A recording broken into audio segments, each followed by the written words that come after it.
It's English time! Hi, I'm Teacher Mitch. Come and join me as we learn English the easy way. Subscribe to my channel and hit the notification bell to keep updated with my latest uploads. Please also share and hit the like button if you appreciate my videos. Thank you! What's up, Grade 7? Can you imagine? Nasa week 4 na tayo ng ating English 7 lessons under the MATATAG curriculum. Huwag na nating patagalin pa. Tara at simulan na natin ang talakayan. This lesson is still under this learning competency. Analyze the maxims, universal truths, and philosophies presented in the literary text as a means of valuing other people and their various circumstances in life. And here are our target objectives for this video. Recall significant points learned from the previous lesson about poetry. Identify and explain common literary devices used in poetry. Actually, talagang masasabi nating majority of this entire discussion ay recall na lamang or review ng mga nakaraang topics natin about poetry. But I guess, this is beneficial din naman para hindi nyo makalimutan ang mga importanteng concepts na pinag-aralan na natin previously, which are part of our main topic about literary devices. Let's begin our discussion by defining literary devices. What are literary devices? Literary devices are tools and techniques that poets use to enrich the meaning, imagery, and impact of their work. Literary devices enhance writing by adding depth, emphasis, and a richer sensory experience for the reader. Unang-una na sa listahan ng mga literary devices na ito ang imagery, which I already discussed in week 1. So again, imagery is defined as a descriptive language that appeals to the senses, creating vivid mental pictures for the reader. Examples include visual imagery, auditory imagery, olfactory, gustatory, and tactile imagery. First is visual imagery. It appeals to the reader's sense of sight by describing something the speaker or narrator of the poem sees. May include colors, brightness, shapes, sizes, and patterns. Poets often use metaphor, simile, or personification in their description.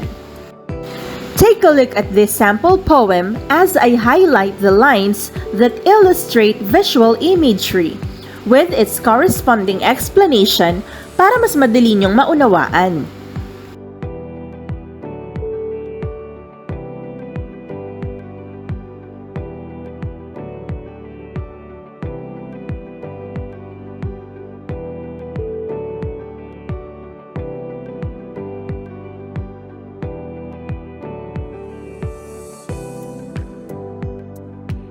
Next is auditory imagery. It appeals to the reader's sense of hearing or sound. It may include music and other pleasant sounds, harsh noises, or silence. Might also use a sound device like onomatopoeia or words that imitate sounds. In this sample poem, here are the lines that illustrate auditory imagery with its given explanations.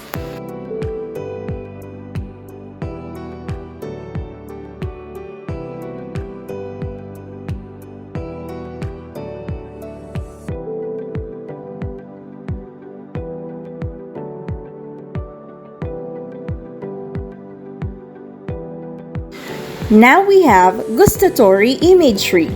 It appeals to the reader's sense of taste by describing something the speaker or narrator of the poem tastes. May include sweetness, sourness, saltiness, savouriness, or spiciness. Here's a short poem that shows gustatory imagery.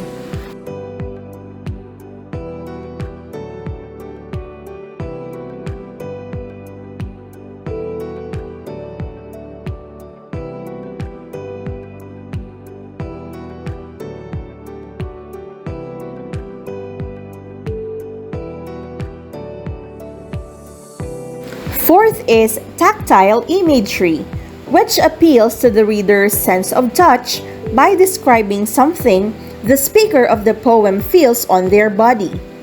May include the feel of temperatures, textures, and other physical sensations. Here's a sample poem that illustrates tactile imagery.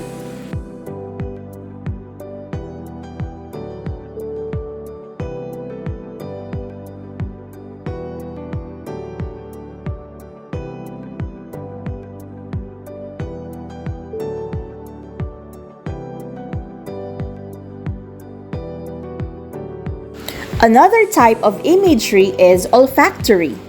It appeals to the reader's sense of smell by describing something the speaker of the poem inhales. It may include pleasant fragrances or off-putting odors. Here is a sample poem that demonstrates olfactory imagery.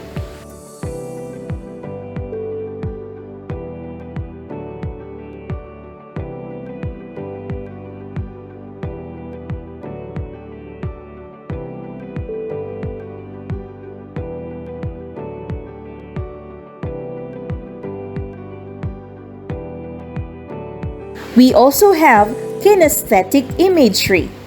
It appeals to the reader's sense of motion. It may include the sensation of speeding along in a vehicle, a slow sauntering, or a sudden jolt when stopping.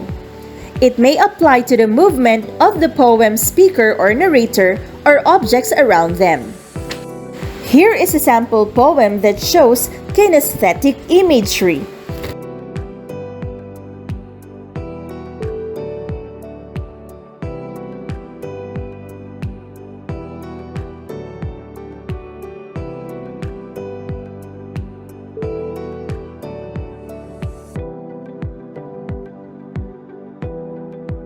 And the last one is organic imagery. It communicates internal sensations such as fatigue, hunger, and thirst. It may also include internal emotions such as fear, love, and despair. I provided here a sample poem that shows organic imagery.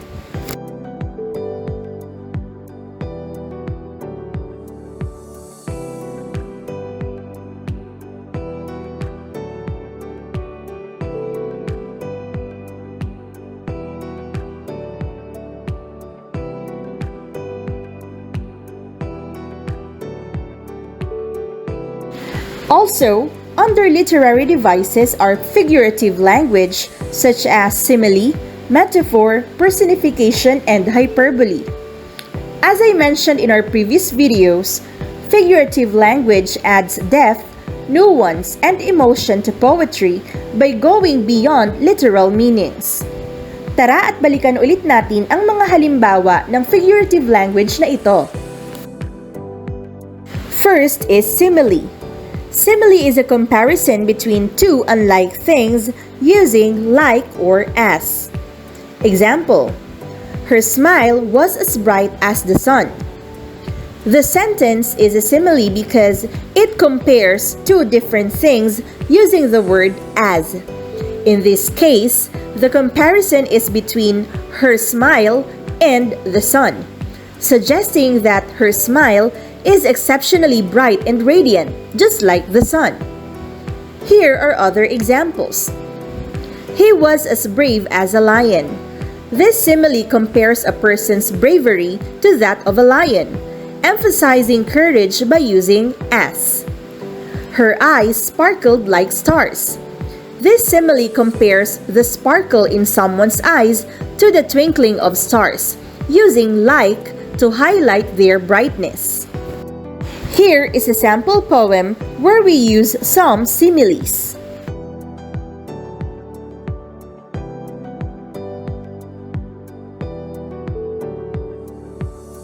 Now, let's talk about metaphor. Metaphor is a direct comparison between two unlike things, suggesting a similarity or shared characteristic without using like or as. Here are a few examples. The classroom was a zoo. This metaphor suggests that the classroom was chaotic and noisy, likening it to a zoo without using like or as. Her voice is music to my ears. This metaphor compares the pleasantness of her voice to the beauty of music, implying it brings joy or comfort. The snow was a blanket over the town.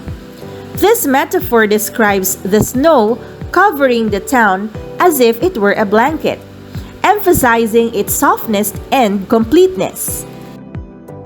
Here is a sample poem where we use some metaphors. Next is personification. Personification is a literary device where human qualities, traits, or actions are attributed to non-human objects, animals, or abstract ideas. Simply put, ang isang bagay na walang buhay ay binibigyan natin ng katangian na parang isang tao. Let's take a look at these examples. The flowers danced in the breeze. The flowers are given the human action of dancing, suggesting they moved gracefully in the wind. The alarm clock yelled at me to wake up. The alarm clock is personified as if it could yell, emphasizing the loud and urgent sound it makes. The sun peeked through the clouds. The sun is described as if it can peek, giving it a human-like quality to suggest it gradually appeared from behind the clouds. Here is a sample poem where we use some personification. Another literary device is hyperbole. Hyperbole is a figure of speech that involves deliberate exaggeration for emphasis or effect. It's not meant to be taken literally, but is used to create a strong impression or convey intense emotions. For example, I'm so hungry, I could eat a horse. This hyperbole exaggerates the speaker's hunger, suggesting they are extremely hungry, though not literally capable of eating a horse. I've told you a million times. This exaggeration emphasizes that something has been repeated many times, though not actually a million. Here is a sample poem where we use some hyperbole. Aside from figurative languages, sound devices are also included in the list of literary devices, such as alliteration. Alliteration is the repetition of the same initial consonant sounds in a series of words. Let's have this tongue twister as an example. Peter Piper picked a peck of pickled peppers. This tongue twister uses the repetition of the p sound at the beginning of several words in close succession. The alliteration creates a rhythmic and catchy phrase. Here are two other examples. She sells seashells by the seashore. The wild wind whistled through the willows. Next is onomatopoeia. Onomatopoeia is a literary device where a word imitates or suggests the natural sound associated with it. These words sound like the noises they represent, helping to create vivid imagery or evoke sensory experiences in the reader. For example, buzz mimics the sound of a bee makes. Let's use it in a sentence. The bee flew by, creating a soft buzz as it moved from flower to flower. Another is splash, which represents the sound of something hitting water. Example sentence. The children laughed as they made a big splash while jumping into the pool. Crackle imitates the sound of something crackling, like fire or dry leaves. Sample sentence. The crackle of the firewood filled the cozy room with warmth on a chilly night. We also discussed before about rhyme and rhyme schemes. So again, rhyme is the repetition of similar sounds, typically at the end of lines in poems or songs. For example, cat and hat rhyme because they share the same ending sound. Other examples are sky and high, light and night, fun and sun, tree and bee. Rhyme scheme, on the other hand, is the pattern of rhymes at the end of each line in a poem. It is usually described using letters to represent each rhyme. Here are some common rhyme schemes. Number 1. AABB, or the couplet rhyme scheme. The cat sat on the mat, looking at the rat. The rat ran out the door, scared of the cat's roar. In which the rhyming words in this poem are mat, rat, and door, roar. 2. ABAB pattern, or the alternate rhyme scheme, in which the rhyming words in the sample poem are sky, goodbye, and glow, show. We also have the ABBA pattern, or the enclosed rhyme scheme, in which the rhyming words are bright, night, and free, tree. 4. ABCB pattern, or the ballad stanza or simple quatrain. Here, the only rhyming words are wide and tide. And lastly, the AABBA pattern, or the limerick rhyme scheme. In here, there are 3 rhyming words: Peru, shoe, and true. And the other rhyming words are fright and night. In addition, there's another literary device used in poetry called symbolism. Symbolism in poetry involves using symbols, which can be objects, characters, colors, or actions that represent deeper meanings or abstract ideas. These symbols are used by poets to convey complex ideas, emotions, and themes in a condensed and powerful way, allowing readers to interpret deeper meanings beyond the literal words. Here are some common symbolisms often found in poetry.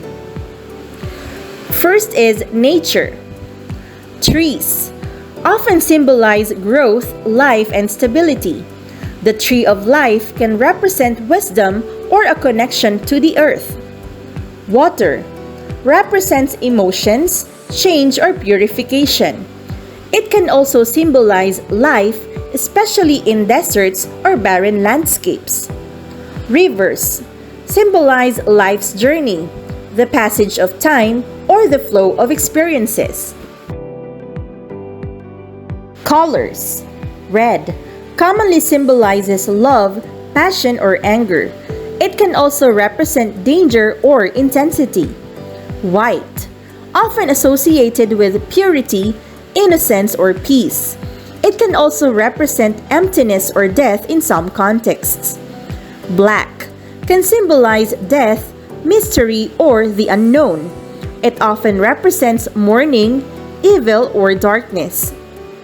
Green typically symbolizes nature, growth, or renewal. It can also represent envy or money. Animals. Dove symbolizes peace, purity, and sometimes the Holy Spirit in religious contexts. Raven often represents death, mystery, or bad omens. It can also symbolize wisdom or prophecy. Lion represents courage, strength, and royalty. It can also symbolize authority or pride. Snake can symbolize evil, danger, or temptation, but also renewal or transformation, as in the shedding of skin. Objects. Roses symbolize love, beauty, and passion. The color of the rose can further refine its meaning, such as red for romantic love, white for purity, and yellow for friendship. Mirror often represents self-reflection, truth or the soul. It can also symbolize illusion or deception. Crossroads symbolizes a point of decision or a turning point in life, representing choice, opportunity, or destiny. Seasons. Spring symbolizes rebirth, renewal, and new beginnings. It often represents youth and growth.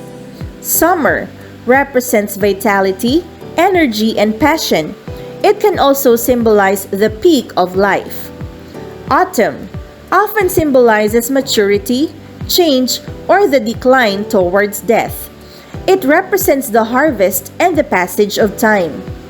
Winter symbolizes death, stagnation, or endings. It can also represent silence, contemplation, or the unknown. Light and darkness. Light often symbolizes knowledge, truth, or hope. It can represent goodness, enlightenment, or divine presence. Darkness symbolizes ignorance, evil, or fear. It can also represent mystery, the unconscious, or death. Fire symbolizes passion, desire, or destruction. It can also represent purification, transformation, or anger.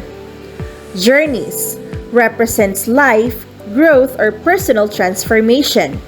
A journey in poetry often symbolizes the quest for knowledge, self-discovery, or fulfillment.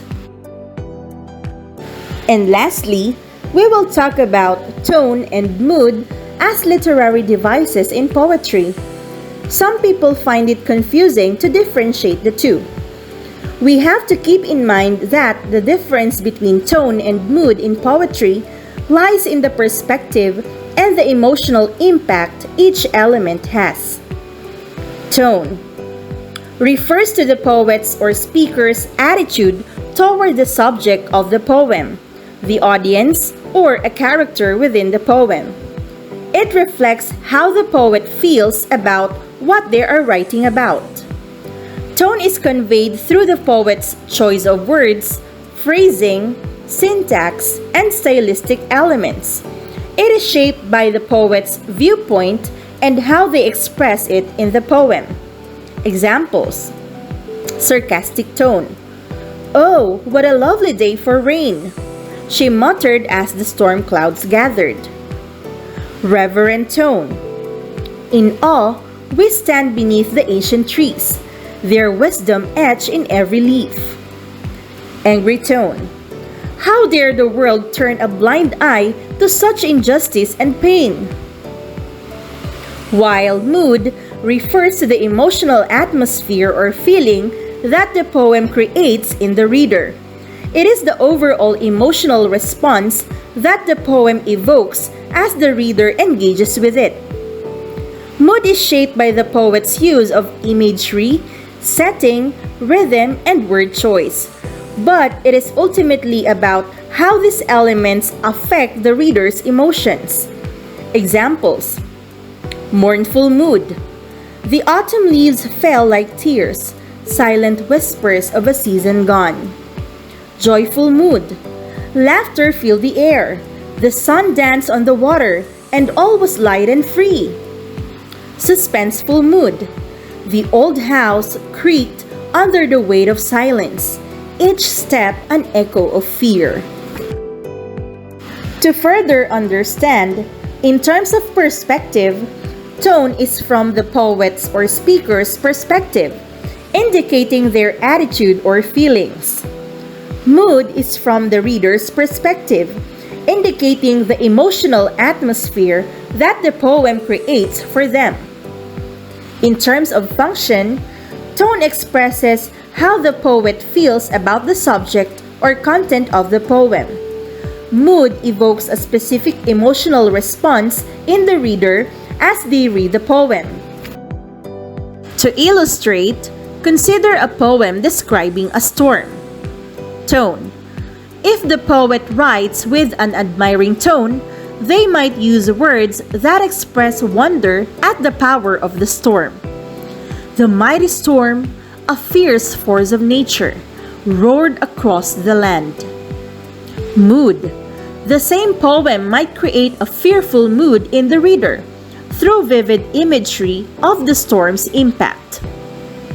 Dark clouds churned and twisted, the wind howling like a beast unleashed, as the world trembled under its wrath.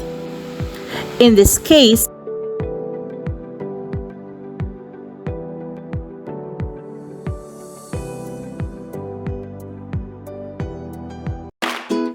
thanks for watching!